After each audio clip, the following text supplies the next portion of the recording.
라디오 텐텐 기도입니다. 오늘 날마다 주기로 큐티 본문은 창세기 17장 1절에서 8절 말씀입니다. 창세기 17장 1절에서 8절 말씀의 제목은 다시 나타나시는 하나님. 오늘 본문에서 처음 만나게 되는 것은 하나님의 침묵입니다. 앞장인 16장 마지막 절 16장 16절 말씀, 하갈이 아브라함에게 이스마엘을 낳았을 때에 아브라함이 76세였더라. 아브라함이 하나님의 약속을 기다리지 못하고 인간적인 방법을 선택했을 때 76세였습니다. 그렇게 13년의 세월이 지고 17장으로 이어집니다. 그러니까 16장, 17장 한 장 사이에 13년의 세월이 숨어 있는 것입니다. 17장 1절 말씀, 아브라함이 99세 때에 여호와께서 아브라함에게 나타나서 그에게 이르시되, 하나님이 13년간 침묵하셨습니다. 16장은 인간의 방법이고 17장은 하나님의 방법입니다. 그런데 그 13년간 하나님의 침묵이 주는 교훈은 간단합니다. 죄에 대해서는 책임을 져야 한다는 것입니다. 인간의 자유의지를 존중하셔서 아브라함이 하갈을 취하고 이스라엘을 낳는 것은 허락하십니다. 그러나 그에 대한 대가는 지불해야 합니다.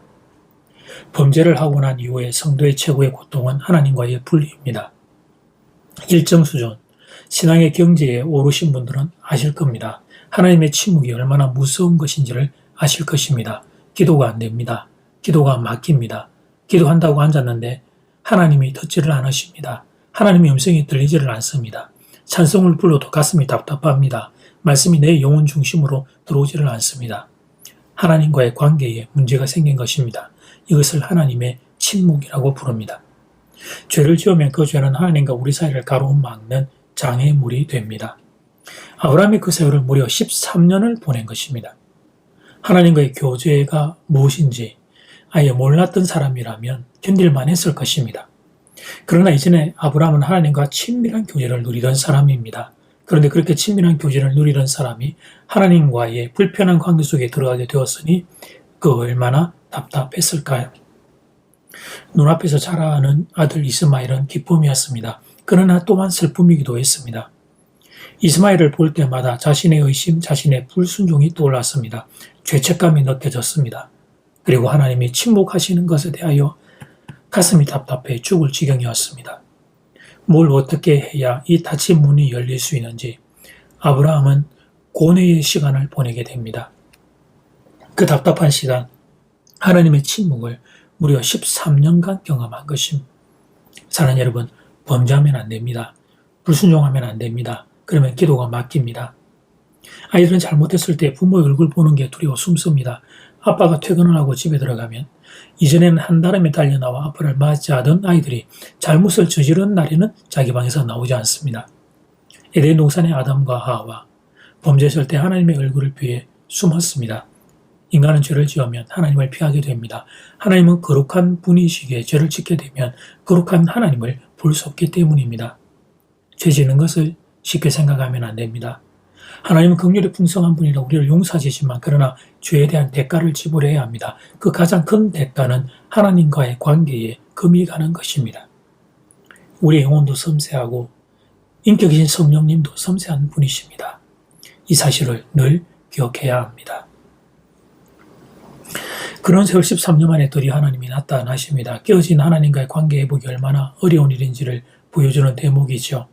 그러면서 하나님이 가장 먼저 하신 말씀이 이것입니다. 17장 2절 말씀, 나는 전능한 하나님이라 너는 내 앞에서 행하여 완전하라. 나는 전능한 하나님이라고 말씀하십니다. 인간적인 방법을 의지하지 말라는 것입니다. 전능하신 하나님이 하나님의 방법대로 할 것이라고 말씀하시는 겁니다.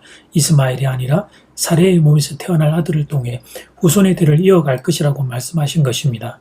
아니, 아들 문제만이 아니라 앞으로 모든 인생의 결정을 인간 방법 아니라 하나님의 방법을 의지하라는 것입니다. 이것이 전능하신 하나님이라는 말 안에 담긴 의미입니다.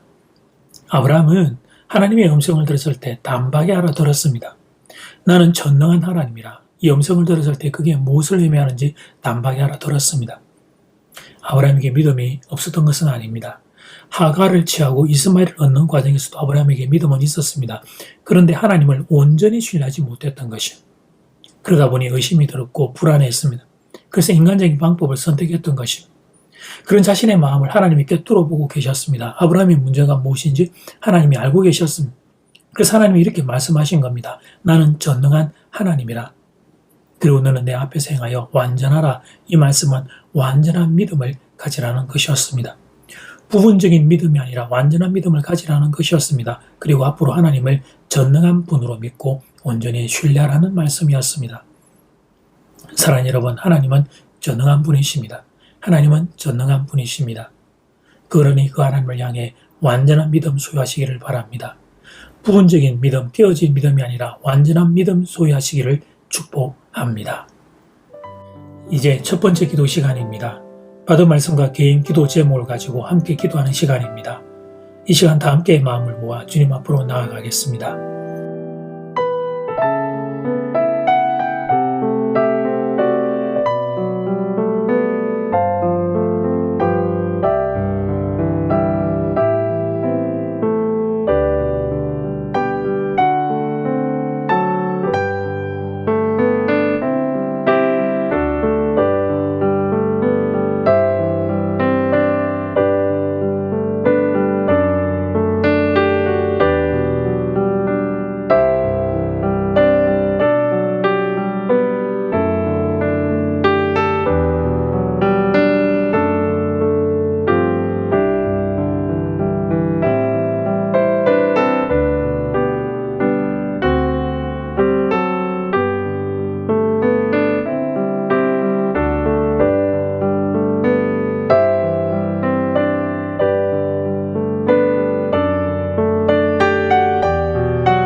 이제 두 번째 기도 시간입니다. 불순종하면 안 되겠습니다. 죄를 범하면 안 되겠습니다. 그 결과는 하나님과의 관계 단절이기 때문입니다. 하나님은 전능하신 분이라는 걸 믿고 온전히 신뢰하며 살아야 하겠습니다. 이 시간 다 함께 마음을 모아 기도 드리겠습니다.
하나님, 저는 아브라함처럼 13년간 하나님의 침묵과의 관계 속에 들어서지 않기를 원합니다.